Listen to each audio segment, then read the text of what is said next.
How can I stay in the present moment when I have scary shit coming up? How can I stay fully here in this moment and enjoy today when I am scared of tomorrow? I feel this incessant need to think about the future, to plan the future, because if I don't, I'm scared that everything's going to fall apart. We're going to dive into this control and this future thinking mindset because the other part of it is how can I achieve goals if I'm not thinking about the future? If I'm staying present, how can anything happen for me? So, this is what we're going to talk about today: how to stay present, how to enjoy life, unlocking that key to full peace and enjoyment in your life while staying present and knowing that your goals are coming to you and knowing that you don't have to worry. This is what we're talking about today. I'm so happy that you're here. Let's dive right in. Welcome to Perspective with Kaylee Phillips, the safe space to get deep, break through, and find alignment.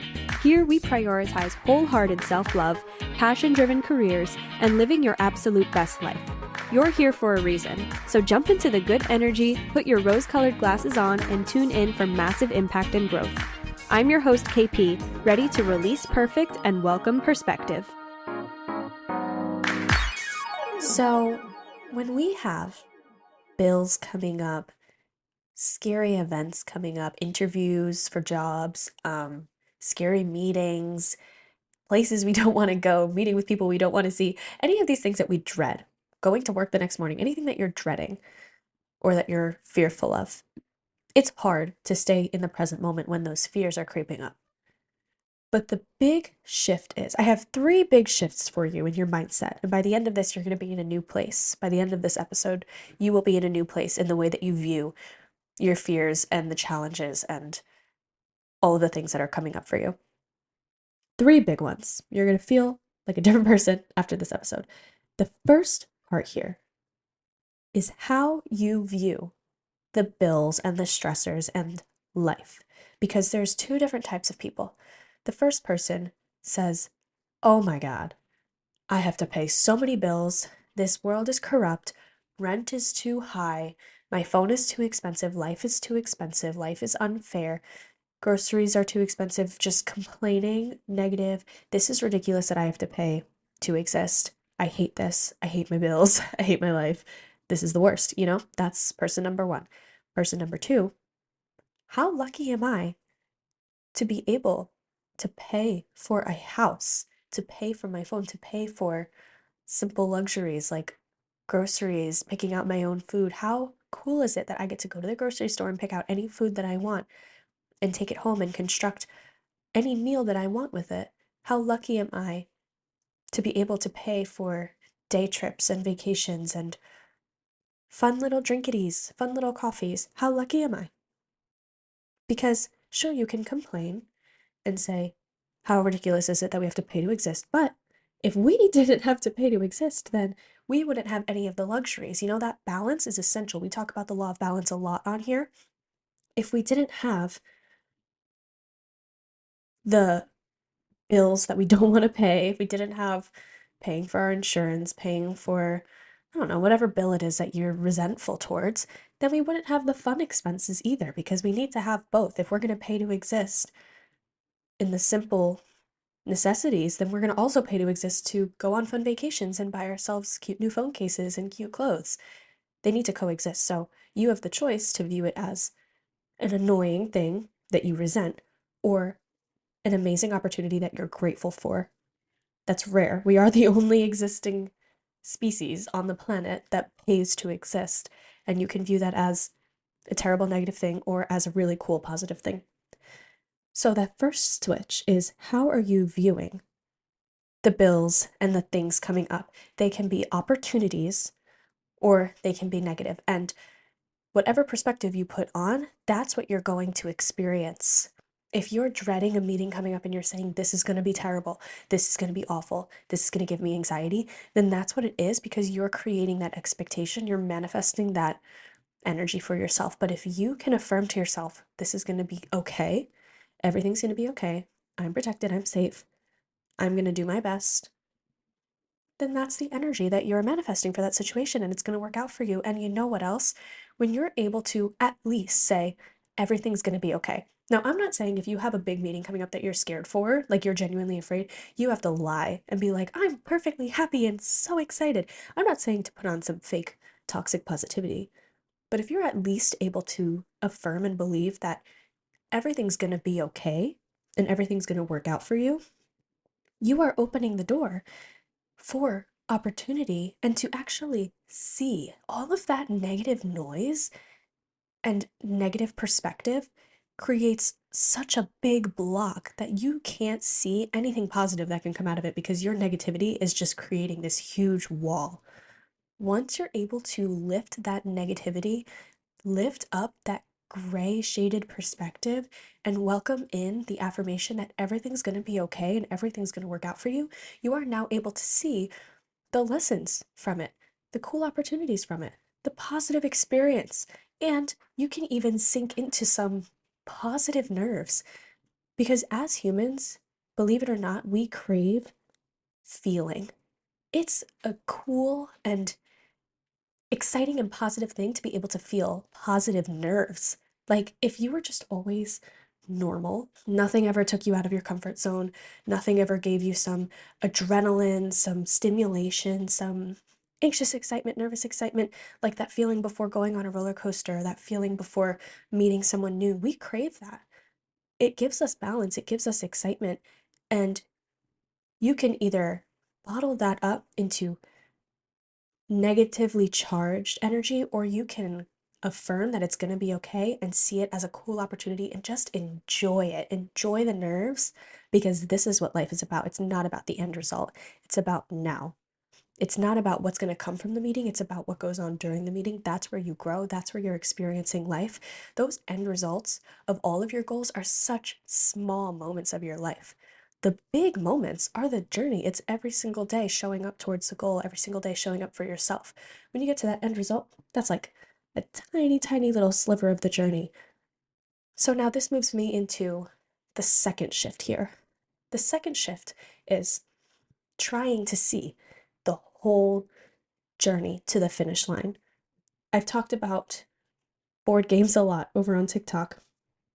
When you're playing a board game, you can't see everyone else's moves that they're going to make. You can't foresee how the whole game is going to play out because you don't know how the dice is going to fall. You don't know how other people are going to make their moves. You have no idea. All you can control is your next move. You can't see your future moves either. All you can see is the next best thing. And you can keep a positive perspective of the game, right? So trying to see the entire journey to the end result is impossible and it's a waste of your energy because we don't know what everyone else is up to and how the cards are going to fall. You are only in control of your next decision. So if you're trying to see the end result, you're only focused on that completion. There is going to be no gratification in the journey. And you might think, oh no, you're wrong because I find gratification in success.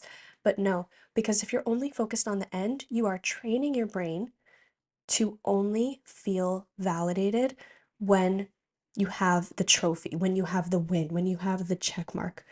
Instead, you need to train your brain to feel validation when you show up every day on the journey. Because if you're only giving yourself credit and validation for completion, for getting to the end, when you get to that end, here's what happens your brain is trained to need the end.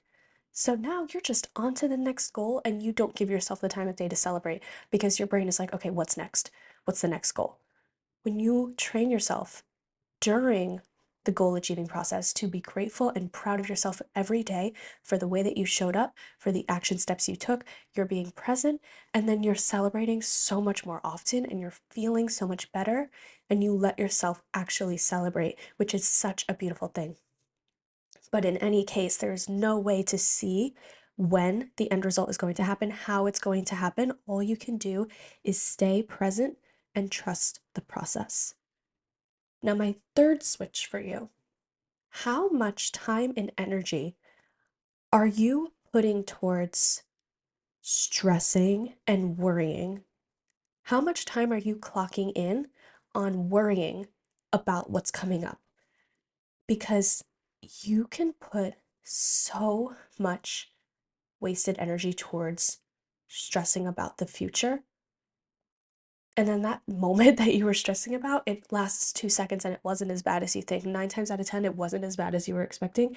And so much of your energy just went towards worrying when instead, all of that energy could have gone towards something more positive. It could have gone towards enjoying life, enjoying time with your friends, being present, journaling, meditating, sleeping. It could have gone towards so many other things. We stay up late at night worrying about what's coming. We are sitting at work and wishing we could go out because we're so worried and work is so stressful. Then we go out, we're with our friends, and we're stressing about work while we're out. We're never present, you know? How much time and energy are you clocking in on worrying about anything but right now? It is so draining. It's draining to your mental health, it's draining to your energy. It's emptying your cup faster than you can keep up with filling it. The best thing you can do is stay present. And now hear me out, because a lot of you ask me this question too. How can I stay present when I need to plan for the future? Hear me out. Be present while you're planning.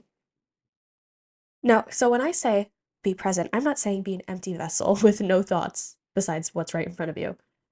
No thoughts about the future, no feelings about your goals. I'm not saying to be present and empty. And I'm also saying I'm not saying to never plan, because we need to plan for the future. But here's how you can plan for the future and still be present. Stop constantly thinking about the future and never being in the moment. So I'm going to walk you through two different people, two different scenarios, same exact day in front of them, okay? It's the same exact day. The only thing I'm changing is the perspective. So the first person, she gets up and immediately rushes to start getting ready. While she's getting ready, she's thinking about the stressors that lie ahead for her day. She's thinking about her work day, her to-do list, the meetings coming up. She's dreading going to work. She's maybe complaining that she's tired. On the drive to work, she's complaining that she's tired in her head and she's stressing about the bills and the future and what's ahead for her work day and saying, I don't want to go to work. I'm dreading this. During work, she's constantly thinking about going home. How long until lunch? She's thinking about, I wish I could just go out with my friends and just enjoy my life. Little sidebar for you. You know when little kids raise their hand in class and ask, what time is it? How much longer? Or when you're on a road trip with kids or even just driving somewhere simple with kids and they're like, how much longer? Are we there yet? And you're like, can you just enjoy the ride? Can you just enjoy class and not be thinking about when it's over? That's what you're doing when you're thinking about the next thing all day and not being present where you are. Okay, so let's go back to this person's workday. They're at work, they're thinking about when they can go home, they're thinking about when their lunch break is. Finally, the day is over. They're driving home thinking about how tired they are, what an awful day it was, how much stress they had, stressing about what's going to be for dinner, stressing about what they're going to do when they're going to get home, stressing about tomorrow, what the weekend plans are. While they're making dinner, they're stressing about tomorrow. They're thinking about tomorrow. They are not thinking, they're barely thinking about dinner. It's like their arms are going through the motions of making dinner, but their brain is in a completely different place thinking about the future. Then maybe they go out later with their friends, and while they're out, even though this is what they were wishing for while sitting at their desk, they are now thinking about work while they're out. They were at work thinking about going out. Now they're out thinking about work tomorrow. Then they get home, they go to sleep, and they're thinking about the past, overthinking events from the past, planning out the future in their head, staying up late at night, can't fall asleep because they're constantly thinking, thinking, thinking, thinking. That's the first person. Now, again, I'm going to do the same exact day, just a different perspective. She wakes up, takes 5 minutes before getting out of bed to be present, meditate, get grounded. Maybe she journals a little bit about how she slept in her notes on her phone or in a journal that's on her nightstand, gets grounded in how she feels, how she slept, and gets centered. Then she sets the intention to get ready. While she's getting ready, she's completely focused on herself. She's focused on how she wants to look, how she wants to feel while she's getting ready. She's enjoying that time with herself. Maybe she's listening to music or watching a show while she gets ready, but she's fully present in getting herself ready because getting ready makes her feel good. She feels good when she gets herself pampered, when she picks out her outfit, when she does her makeup and her hair. She feels good. It gets her feeling confident. So she focuses on building that confidence and pampering herself, the self-care. She's fully present in it and she takes her time. Then, when she's driving to work, she sets an intention for what's going to happen on that drive. She's going to listen to a podcast and she's going to get her brain in a good space. She's feeling confident. She got ready and now she's going to drive to work and listen to a good podcast to get her head in a positive space. Or maybe she's just going to listen to her favorite music, but she's going to be fully listening to that music, fully listening to the words, maybe thinking about the lyrics. She's fully present on that drive with whatever the intention is. When she gets to work, before getting into everything, she's going to set 10 minutes to plan the day.